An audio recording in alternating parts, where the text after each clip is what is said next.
Welcome to the Bare Metal Cyber Security Plus podcast.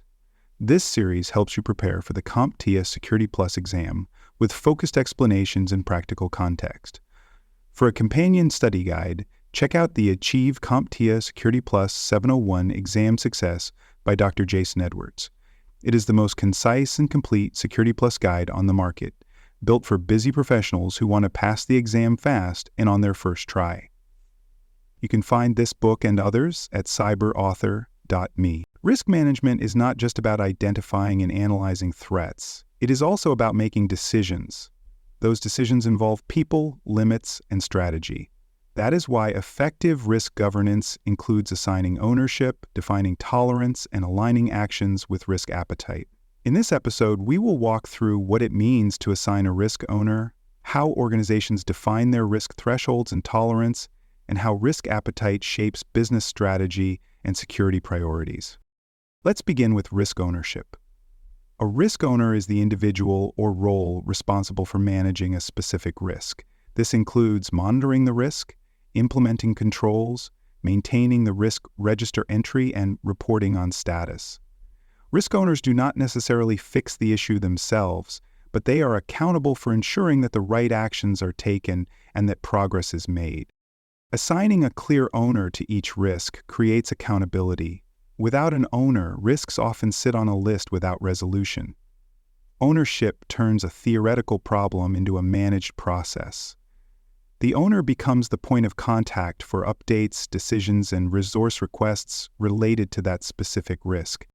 Risk ownership should align with operational responsibility. In other words, the person or team who owns the business process or system affected by the risk should also own the risk itself. For example, if a risk involves customer billing software, the finance department may be best positioned to manage it. If the risk involves cloud misconfiguration, the cloud infrastructure team should take ownership. Let's explore a real-world example. A global software firm identifies a risk involving outdated encryption protocols used by a legacy application. Application is still in use by a key department, but it does not meet current security standards. Rather than assigning this risk to the security team, the firm designates the head of application development as the risk owner. That person is responsible for coordinating the remediation plan, allocating developer time, and scheduling testing. Security supports the effort, but ownership remains with the team that controls the asset. As a result, the risk is addressed faster and more effectively than if it had been assigned to a generic role with no direct influence. Good governance means documenting risk ownership in the risk register, confirming that owners understand their role, and supporting them with the tools and authority they need. Ownership is not about blame. It is about responsibility and coordination. Now let's shift to the concept of risk thresholds and tolerance. Risk tolerance refers to the amount of risk an organization is willing to accept before it takes action. It defines the boundary between what is acceptable and what is not. Every organization faces risk, but not every risk needs to be eliminated. Risk tolerance helps prioritize which risks must be managed aggressively and which can be monitored without immediate intervention. Tolerance is typically defined using quantitative or qualitative values. A company might decide that downtime of more than 4 hours for its primary customer service application is unacceptable, or it might say that any risk rated as high impact and medium likelihood must be escalated to the executive team. These are examples of thresholds, lines in the sand, that trigger action when crossed. Risk tolerance can vary by department, asset, or project. A data breach risk might be intolerable for a healthcare organization managing patient records, but acceptable for a marketing team managing public content. Tolerance levels are influenced by business goals, compliance requirements, customer expectations, and organizational maturity. Let's consider another example. A national bank defines its tolerance for transaction processing delays at under 1 second per request. When performance metrics show increasing latency nearing that threshold, the risk owner begins coordinating with infrastructure and development teams to add capacity and optimize code. Because the threshold was clearly defined in advance, the The bank is able to respond before customers experience a noticeable disruption. This proactive behavior is possible only because risk tolerance was established and tracked. Tolerance definitions should be documented and reviewed regularly. As business needs change or new threats emerge, acceptable levels of risk may need to be adjusted.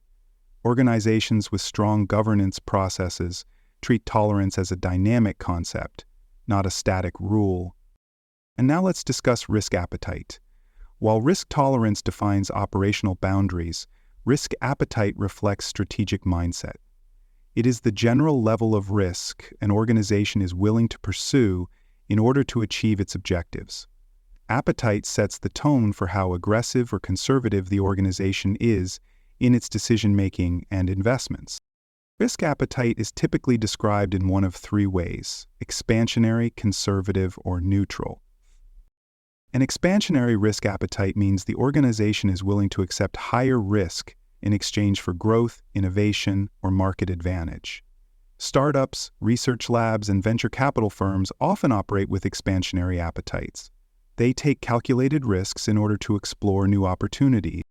A conservative appetite reflects a low tolerance for risk. These organizations prioritize stability, compliance, and protection. Government agencies, hospitals, and critical infrastructure providers often fall into this category. They tend to avoid unnecessary exposure, even if that limits innovation. A neutral risk appetite falls between these two extremes. The organization balances risk and reward carefully. It will pursue opportunities, but only after thorough analysis and with strong controls in place.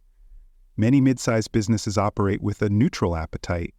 They want to grow, but not at the cost of operational integrity. Let's walk through a scenario. A large technology firm with an expansionary risk appetite wants to develop a new product that uses artificial intelligence to analyze customer conversations. The data involved includes chat transcripts, support tickets, and customer satisfaction surveys.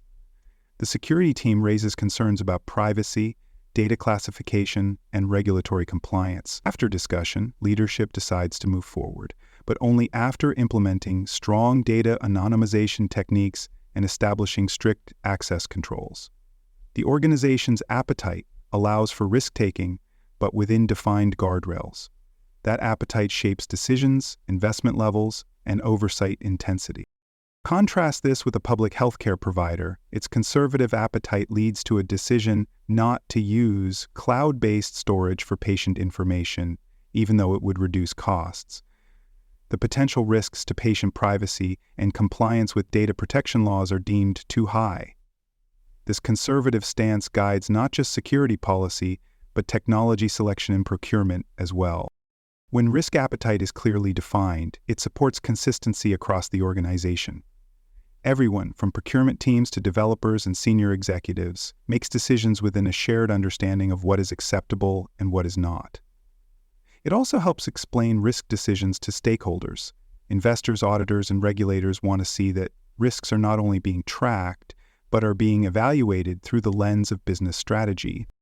As you prepare for the Security Plus exam, be sure to know the difference between risk owner, risk threshold, risk tolerance, and risk appetite. These concepts are closely related, but serve distinct purposes.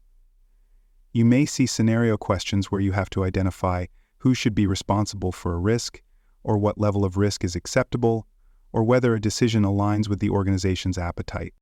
Here is a helpful exam tip. If the question involves responsibility, accountability, or action planning, it is referring to the risk owner. If the question mentions how much risk is acceptable before triggering action, it is describing tolerance or a threshold.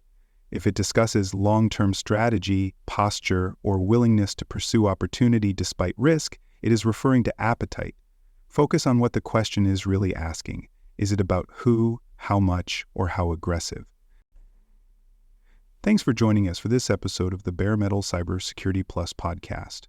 For more episodes, tools, and study support, visit us at baremetalcyber.com. And before you take the test, make sure to check out the practice questions in the book Achieve CompTIA Security Plus SY0-701 Exam Success by Dr. Jason Edwards. They cover every domain and are a powerful way to lock in your knowledge.